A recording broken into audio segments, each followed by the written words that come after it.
College में गर्मियों की छुट्टियां होने पर राधिका और रोहन अपने दोस्त मनोज और शिल्पा के साथ परिवार के पुराने फार्म हाउस पर घूमने जाने का प्लान बनाते हैं। गाइस, तुम दोनों को वो फार्म हाउस बहुत पसंद आएगा। बचपन से ही वो मेरी और रोहन की सबसे पसंदीदा जगह रही है।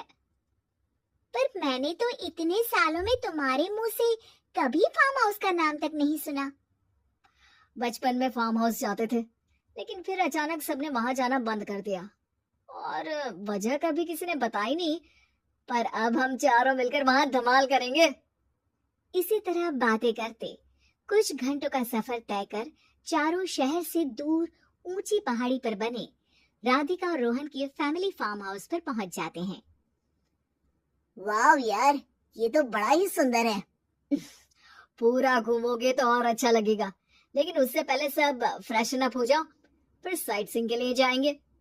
राधिका और रोहन अपने अपने कमरे में चले जाते हैं, लेकिन मनोज और शिल्पा घर में घूमने लगते हैं, जहां शिल्पा की टक्कर हॉल के बीचों बीच रखी एक पुरानी लकड़ी की कुर्सी से होती है।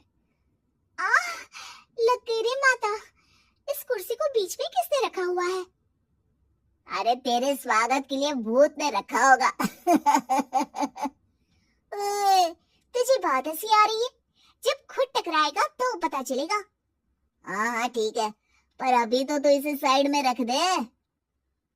शिल्पा कुर्सी को एक कोने में रख देती है और वो दोनों भी अपने कमरे में चले जाते हैं, जिसकी थोड़ी देर बाद चारों बाहर घूमने निकल जाते हैं। इसी तरह रात हो जाती है। फार्म हाउस में वापस आकर वे लोग सीधा सोने चले जाते हैं। आधी रात को मनोज की नींद खुलती है। बड़ी तेज प्यास लगी है, पानी साथ लेकर सोना चाहिए था। हाँ, अब रसोई तक जाना पड़ेगा। मनोज आंखें मलते हुए कमरे से हॉल में आता है और अचानक रास्ते में रखी कुर्सी से टकराकर जमीन पर गिर जाता है। अरे मर गया रे दादा। शिल्पा सही बोल रही थी, बड़ी तेज लगती है ये कुर्सी तो, पर इसे दोबारा बीच में किसने रखा? मनोज एक बार फिर उस लकड़ी की कुर्सी को कोने में रख पानी पीकर कमरे में चला जाता है। अगली सुबह जैसे ही चारों की नींद खुलती है, तो उन्हें अपने बेड के पास साइड टेबल पर चाय का कप रखा मिलता है, जिसे देख वो खुशी खुशी चाय पीकर तैयार होकर कुछ देर बाद हॉल में मिलते हैं। थैंक यू यार राधिका, मुझे नहीं पता था कि तू इतनी अच्छी चाय बनाती है। वैसे मुझे उस बेड की बहुत जरूरत थी। ये और चाय, अरे इसे तो पानी तक उबालना नहीं आता।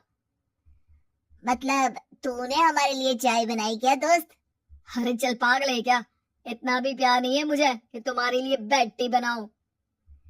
चाय पर ये चर्चा करते हुए मनोज जैसे ही पीछे मुड़ता है, तो एक बार फिर लकड़ी की पुरानी कुर्सी से टकराकर उस पर गिर जाता है। हाय रब्बा, अरे चाय छोड़ो, पहले ये बताओ कि इसे बार बार बीच में कौन रखता है? कल रात ही मैंने इसे साइड किया था। तुम पहले ये बताओ कि चाय किसने बनाई थी? सबकी बातों को कुछ देर ध्यान से सुनने के बाद राधिका हैरानी से कुर्सी की तरफ देखने लगती है। भूत दीदी। राधिका की बात सुन आपस में झगड़ रहे सारे दोस्त शांत हो जाते हैं। ये क्या बोला अभी तूने? अरे पर अब वो यहाँ कैसे हो सकती है? क्यों नहीं हो सकती? हमने यहाँ आना छोड़ा था, पर उन्होंने तो घर नहीं छोड़ा ना। और याद करो, ऐसे बेड के पास कप रखना और कुर्सी को कमरे के बीच में रखना, ये सब वही तो करती थी। ये तुम दोनों किसकी बात कर रहे हो? अरे जो भी हो, कुछ अच्छा तो बिल्कुल नहीं लगता।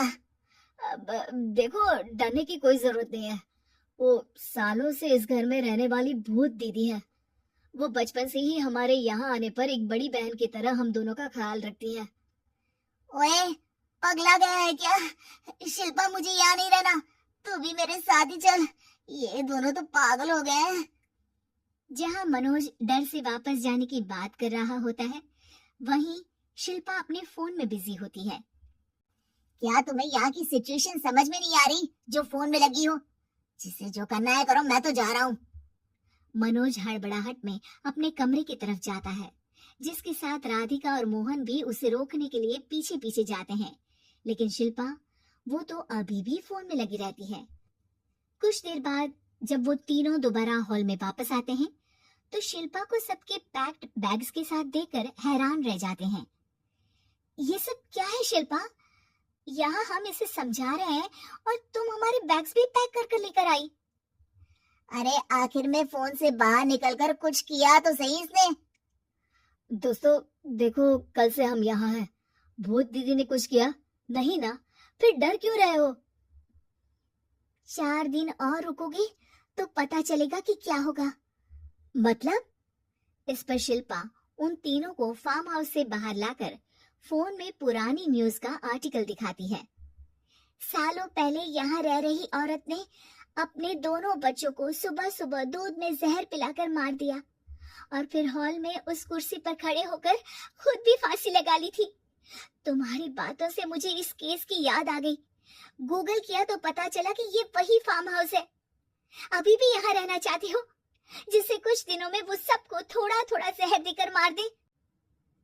अरे पर ये दोनों तो बचपन से यहाँ आ रहे हैं, फिर इन्हें अभी तक कुछ क्यों नहीं हुआ? वो तो पापा बताते हैं कि हम आते थे। हाँ, और मुझे भी एक बार का ही याद है। वाह, और कहानियां तो ऐसे सुना रहे थे जैसे सदियों से यहीं रहते हो। तीनों ये बात कर ही रहे होते हैं कि अचानक फार्म हाउस में से एक आवाज सुनाई देती है। मैं यहाँ किसी को जिंदा नहीं रहने दूंगी, किसी को नहीं। बस ये सुनने की देर ही होती है कि चारों डर से कांपते हुए तुरंत कार में बैठकर वहां से भाग जाते हैं।